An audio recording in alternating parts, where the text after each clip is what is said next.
מה קורה אנשים? אני לידור מלידור גיימינג, והיום אנחנו מתחילים סדרה חדשה, סיפורים מהחיים. למי שלא מכיר, הרבה יוטיוברים עושים את זה.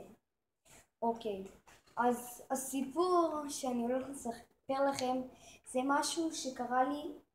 אני אתחיל מההתחלה. אני הייתי בגיל 5-6 לפני עלייה לכיתה א'.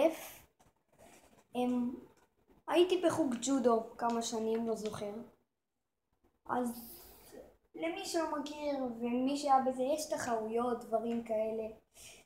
אז היה איזה מקום כזה שהיה צריך לבוא אליו, שזה מין פעילות שעושים לכמה סניפים, ואני לא הספקתי לבוא.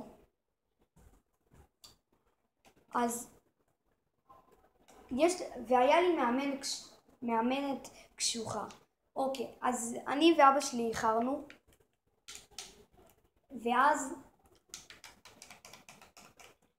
ואז שראיתי, מאוד רציתי מדליות, אז מאוד אהבתי, וראיתי שכולם מקבלים, זה היה לקראת הסוף, ורציתי גם מאוד. והמאמנת הזאת שהייתה קשוחה, אבא שלי ביקש ממנה שהיא תביא לי מדליה, אבל היא לא הביאה לי, בגלל שהיא אמרה, והיא לא הבינה שאני עוד קטן, כאילו,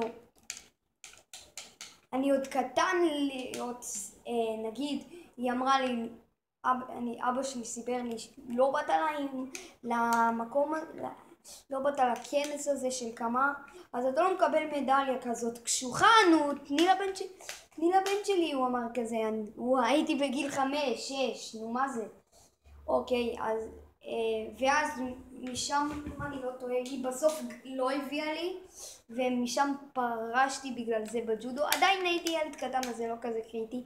אוקיי, אז זה היה הסרטון הראשון של הסדרה סיפורים מהחיים. מקווה שנהנתם, אז נתראה בסרטון הבא. יאללה ביי.